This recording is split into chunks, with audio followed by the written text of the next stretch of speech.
భద్రాద్రి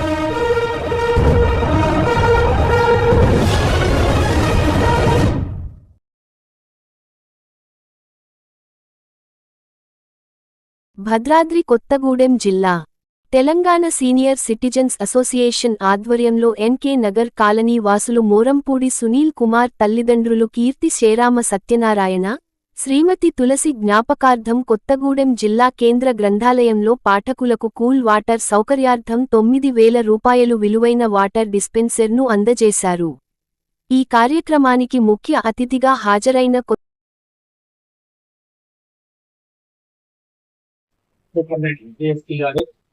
అలాగే లైబ్రేరియన్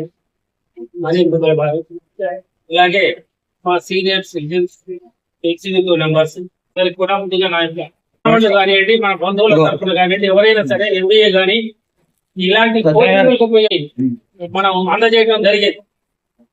దీనికి అప్పుడు కూడా వీళ్ళకి తగినటువంటి ఫర్నిచర్ కూడా లేని పరిస్థితులలో మనం కుర్చీలు కూడా వీరికి వితరణ చేసిన చరిత్ర ఉంది. తర్వాత మా యొక్క సీనియర్ వాళ్ళు అట్లా అట్లా అట్లా ఒకళ్ళు కూడా ఆ రోజు 5-10 మంది ఉన్నటువంటి ఇవాళ సీనియర్ సిటిజన్ ఇంకా విస్తరించడానికి కారణం కూడా మూల కారణాలు ఈ లైబ్రరీ ఇచ్చేదండి. మేము దీనితోటే వ్యవస్థాపకులు డీర్కొండ హనుమంతరావు గారండి, ఆయన హెడ్ మాస్టర్ గా పనిచేశారు. స్కూల్ స్థాపించారు. ఇక్కడ చాలా మంది పిల్లల్ని తీర్చిదిద్దారు. వారు ఇప్పుడు అనివార్య కారణాల వల్ల హైదరాబాద్ లో ఉండడం జరిగింది. అప్పుడు వారు ఉండగానే మేము కలెక్టర్ గారిని కలిస్తే మాకు ఒక గ్రీన్ ల్యాండ్ ఇవ్వడం జరిగింది.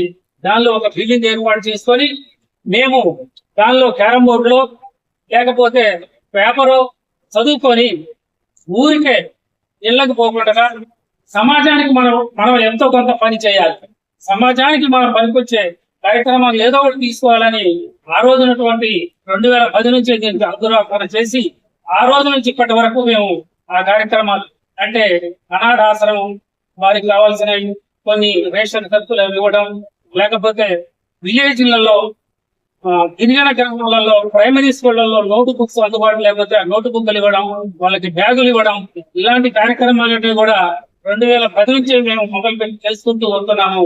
ఈ సందర్భంగా 2014లో మేము అఫీషియల్ గా దీన్ని రిజిస్ట్రేషన్ చేసుకొని గవర్నమెంట్ లో అఫిలియేటెడ్ అయ్యి స్టేట్ కమిటీ కూడా అఫిలియేటెడ్ అయ్యి ఒక స్టేట్ కమిటీ కూడా సీనియర్ సిటిజన్స్ ఉంటుంది హైదరాబాద్ లో.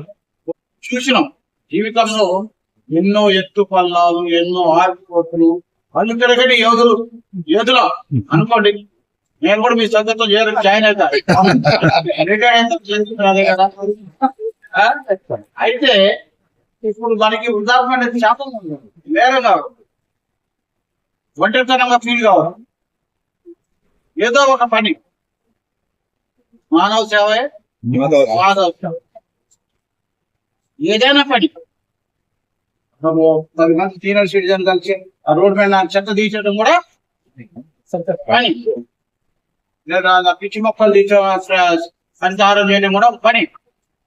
అది ఆదర్శం 10 మందికి. అది ఎవరు చేయలేని పని మనం చేస్తున్నాం, చేసి చూపించడం. ఇక్కడ వర్క్ ఏంది, శ్రమం లేకుండా, ఖర్చు లేకుండా చేసే పనులు చాలా ఉన్నాయి సమాజం. మురికి వడలపై ఎడ్యుకేషన్ చేయండి, గుర్తుపోయి గుంపులుగా వాళ్ళ పిల్లలు చదివేందుకు ఎట్లా చదువుకోలేదని చెప్పడం. అదే హెల్త్ ఎడ్యుకేషన్ అయినా వాళ్ళు మేము చదువుకోలేదు చేయడం, మురికి వాళ్ళు విద్యా వాళ్ళు ఎట్లా మేము అన్ని చాలా టీచర్స్ అన్ని రంగాల్లో ఉన్నటువంటి వ్యక్తులు వాళ్ళని మోటివేషన్ చేయడం. మోటివేషన్ సాధ్యమైతే నువ్వు 100 మాటలు మాట్లాడతావు, ఒక మాట నానితే, ఒక మాట ఆలోచిస్తే, మనిషి ఆలోచిస్తే చాలు.